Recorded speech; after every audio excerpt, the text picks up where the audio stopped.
بسم اللہ الرحمن الرحیم۔ معزز ناظرین، ان دنوں ملک پاکستان کے سماجی حلقوں، سیاسی حلقوں اور مذہبی حلقوں کے اندر ایک بحث شروع ہے، اور آپ میڈیا کے اندر اور سوشل میڈیا کے اندر آپ نے دیکھا ہوگا کہ ہماری حکومت نے ایک نیا آئین اور ایکٹ پاس کیا ہے۔ خواجہ سراؤں کے نام پر ہمارے ملک میں بننے والا یہ قانون مغربی خوشنودی حاصل کرنے کے لیے ہے۔ آج اسی قانون کے حوالے سے کہ کیا ایک اسلامی ریاست میں اس طرح کے قانون کی کوئی حیثیت ہے یا اسے ہونا چاہیے، یا کیا شریعت اسلامیہ میں خواجہ سراؤں کے حقوق کو پامال کیا گیا ہے یا ان کے حقوق کی بات نہیں کی گئی، تو اس حوالے سے چند منٹ آپ سے بات کرنا چاہتا ہوں۔ تو معزز ناظرین، یاد رکھیے کہ شریعت اسلامیہ جہاں پر مردوں کے حقوق کی بات کرتی ہے، وہاں پر خواتین کے حقوق کا تحفظ بھی کرتی ہے، اور ان کے ساتھ ساتھ چونکہ یہ بھی انسان ہے، خواجہ سرا بھی انسان ہے، اور انسانوں کے ہاں یہ پیدا ہوتے ہیں، اور ان کے حقوق بھی جو ہے انسانوں کی طرح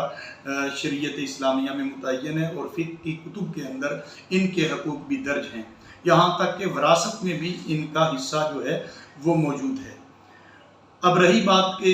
ان کی اقسام کیا ہیں، تو یاد رکھیے کہ ان کی بیسیکلی 3 قسمیں ہیں جو فقہ کی کتب کے اندر بھی جو ہے وہ ڈسکس ہوئی ہیں، اور ان میں ایک قسم ایسی ہوتی ہے جو پیدائشی طور پر اپنی خصوصیات اور جسمانی ساخت کے لحاظ سے اور صفات اور خصوصیات کے لحاظ سے وہ خواتین کے ساتھ مشابہ رکھتے ہیں، تو ایسے خواجہ سراؤں کو فقہ کی کتب کے اندر مؤنث خنثی کہا گیا ہے۔ اور ان کے مقابلے میں ایک ایسی قسم بھی ہے کہ جن کی جسمانی ساخت اور خصوصیات وہ مرد کے مشابہ ہوتی ہیں، تو انہیں مذکر خنثی یا مؤنث کہا گیا ہے۔ اور ان دونوں کے درمیان کچھ ایسے بھی ہوتے ہیں کہ جن کے اندر خواتین والی صفات اور خصوصیات اور مردوں والی وہ دونوں 50-50 ہوتی ہیں، اور کوئی ایک دوسرے پر غالب نہیں ہوتی، تو ایسے جو مؤنث ہیں انہیں ہم مشکل یا مشکل خنثی کہتے ہیں۔ تو معزز ناظرین، ملک پاکستان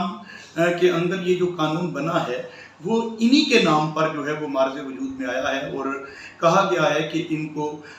حقوق نہیں دیے جاتے،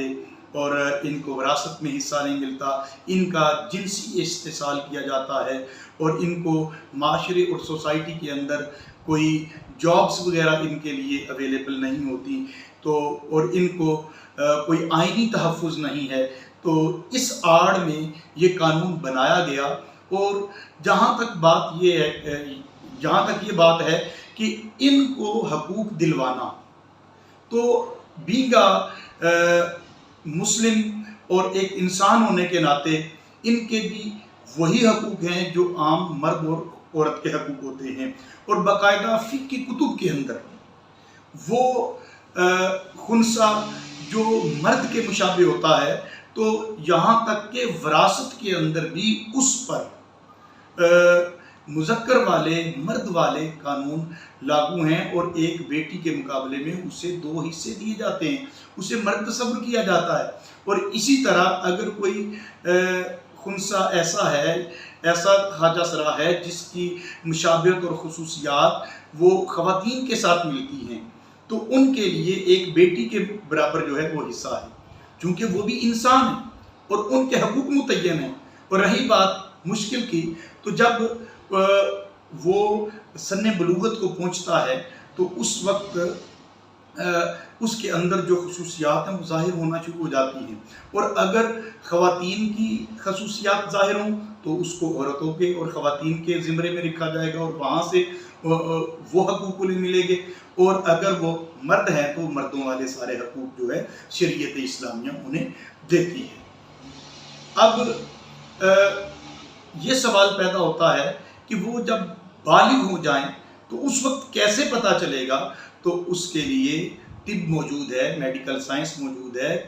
سرجنز کا ایک بورڈ ہو جو میڈیکلی وہ ڈکلیئر کرے کہ یہ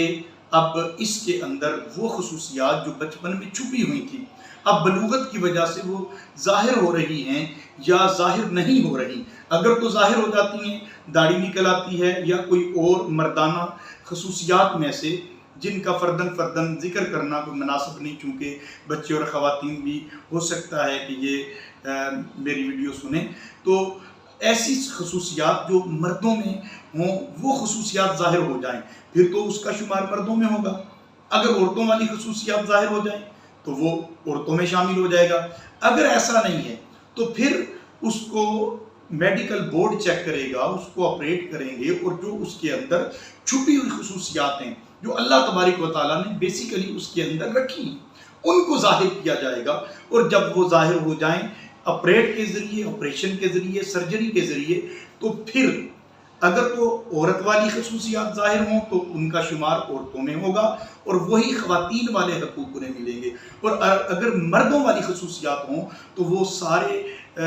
حقوق ان کو مردوں والے ملیں گے. تو ہمارے ملک کے اندر اب چونکہ شریعت اسلامیہ کے اندر یہ ساری باتیں موجود ہیں تو ایسی صورت میں کسی نئے ایکٹ کی، قانون کی ضرورت نہیں تھی. ہاں، ضرورت جس امر کی تھی وہ یہ تھی کہ اس سوسائٹی کی تربیت کی جاتی، ان کی تربیت کا کوئی ماحول بنایا جاتا. ہمارے سکولز کے اندر، کالجز کے اندر، یونیورسٹیز کے اندر یا ہمارے ٹی وی شوز کے اندر ڈسکس ہوتا، بھائی یہ بھی انسان ہیں، انسانوں کے گھر پیدا ہوتے ہیں، یہ بچے ہوتے ہیں اور ان کو بھی انسان جس طرح باقی بیٹی اور بیٹے کے، لڑکی اور لڑکے کے حقوق ہوتے ہیں تو یہ بھی آپ کے بچے ہیں، ان کو بھی ان کے حقوق دیں. ہوتا یہ ہے کہ ہمارے ہاں اگر کسی کے گھر اس طرح کے بچے کی ولادت ہو جاتی ہے تو تھوڑا سا بڑا ہوتا ہے، اسے گھر سے نکال دیا جاتا ہے،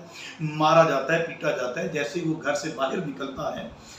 اور لوگ اس طرح کیوں کرتے ہیں کہ کہیں خاندان کی سبکی نہ ہو جائے، کہیں خاندان کا نام بدنام نہ ہو جائے کہ یہ کیسا بچہ ہے. تو بھائی وہ بھی انسان ہے، اللہ تعالیٰ نے عطا کیا ہے. ان لوگوں سے پوچھئے جن کے ہاں ایسے بچے کی بھی ولادت نہیں ہوتی، جن کی اولاد نہیں ہوتی، ان سے قدر پوچھئے کہ اس طرح کے بچے کی قدر کیا ہوتی ہے. تو اب ضرورت اس امر کی تھی کہ تربیت کی جاتی، سکھایا جاتا، لوگوں کو بتایا جاتا کہ یہ بھی انسان ہے، ان کے حقوق ہیں، اور وراثت کے اندر جو حق نہیں دیا جاتا ان کو حق دیا جائے. سوسائٹی کے اندر جو ان کو مقام اور مرتبہ نہیں دیا جاتا وہ سوسائٹی کے اندر ان کو مقام مرتبہ دیا جاتا. سکولز اور کالجز، یونیورسٹیز کے اندر ان کو باقاعدہ مساوی تعلیم دی جائے تاکہ یہ بھی جن کو گھروں سے نکال دیا جاتا ہے اور وہ بے راروی کا اور جنسی تشدد کا شکار ہو جاتے ہیں اور پھر وہ ان کا جنسی استحصال ہو جاتا ہے یا مانگنے پر اور ڈانس کرنے پر مجبور ہو جاتے ہیں اور اپنا پیٹ بھرنے کے لیے انہیں اس طرح کے اوچھے ہتھ کنڈے اپنانے پڑتے ہیں. تو ضرورت تربیت کی تھی کہ سوسائٹی کو تربیت کی جاتی، سکول سے، کالجز سے، یونیورسٹیز سے، پھر ہمارے جو تعلیمی ادارے ہیں اس کے علاوہ وہاں پہ بات ہوتی، سوسائٹی کے اندر ٹیلی ویژن میں شو ہوتے تاکہ لوگوں کے اندر اویئرنیس آئے، احساس پیدا ہو کہ ہم جو کر رہے ہیں اللہ کی مخلوق کے ساتھ غلط کر رہے ہیں. اب ضرورت تو اس امر کی تھی تو ہم نے اس ملک کی حکومت نے ایسا قانون پاس کر دیا جو آگے جا کر جو ہم جنس پرستی کی راہ بھی ہموار کرتا ہے اور اس کے علاوہ اور بہت ساری برائیوں کو جنم دے گا، اور جو مغرب کی ایما پر یہ سارا کچھ ہوا. تو ضرورت اس امر کی تھی کہ ان کے حقوق دلوانے ہیں تو ان کے حقوق دلوانے کا بہتر ذریعہ یہی تھا کہ شریعت اسلامیہ نے اور فقہ کی کتب کے اندر اور فرائض کی کتب کے اندر جو ان کے حقوق و فرائض قائم کیے گئے ان کو لوگوں کو بتایا جائے، لوگوں کو اویئر کیا جائے، اویئرنیس دی جائے، لوگوں کو ٹیچ کیا جائے، بتایا جائے کہ یہ ان کے حقوق ہیں، یہ انسان ہیں، ان کو سکھایا جائے. یہ جائے کہ ہم یہ سارا معاملہ جو ہے اس کو حل کرنے کے لیے کوئی ایسا قانون لائیں جو شریعت اسلامیہ کے ہی خلاف ہو اور ہمارے مذہبی حلقوں، سماجی حلقوں میں بھی اس پر پھر بات ہو، پھر وہ بجائے اصلاح کے خرابی کا باعث بنے اور ملک میں انتشار کا باعث بنے. اس لیے ضروری ہے کہ لوگوں کی تربیت کی جائے. شریعت اسلامیہ کے اندر ان کے حقوق متعین ہیں، وہ حقوق دلوانے کے لیے لوگوں کو تبلیغ کی جائے، لوگوں کو ٹیچ کیا جائے، انہیں سمجھایا جائے، ان تک پیغام پہنچایا جائے. بھائی شریعت اسلامیہ اگر کسی کو حق دیتی ہے تو تم کون ہوتے ہو حق لینے والے؟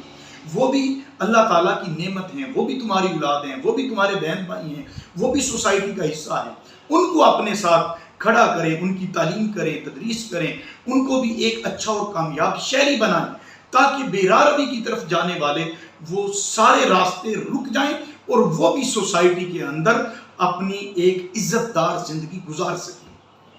اس چیز کی ضرورت تھی، مگر ہم نے اس طرح کا قانون بنا دیا کہ جس سے آگے بیراہ روی کی، ہم جنس پرستی کی راہ ہموار ہو رہی ہے، جو شریعت اسلامیہ کے سراسر خلاف ہے۔ تو میں گزارش کروں گا ہمارے جو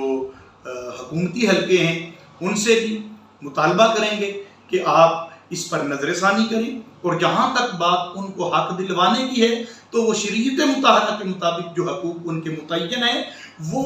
شریعت مطہرہ کا قانون قوانین لاگو کریں اور وہ ان کو دلوائیں، نہ کہ ان کی آڑ میں جو اچھے بھلے مرد ہیں ان کو بھی خواتین کے زمرے میں ڈال دیں، یا جو خواتین ہیں وہ بھی اپنی جنس تبدیل کروا کے وہ مردوں میں زندگی گزاریں، اور مردوں کے بیچ میں جب رہیں گے مرد عورتوں کے اندر چلا جائے، عورت مردوں کے اندر آ جائے، تو پھر بہت ساری برائیاں اور اخلاقی برائیاں جنم لیتی ہیں۔ اللہ تبارک و تعالی ملک پاکستان کو اس طرح کی اخلاقی بیماریوں سے بچائے۔ جن احباب کو میری یہ ویڈیو پسند آئی ہو اور اس طرح کی مزید جو تربیت والی ویڈیوز ہیں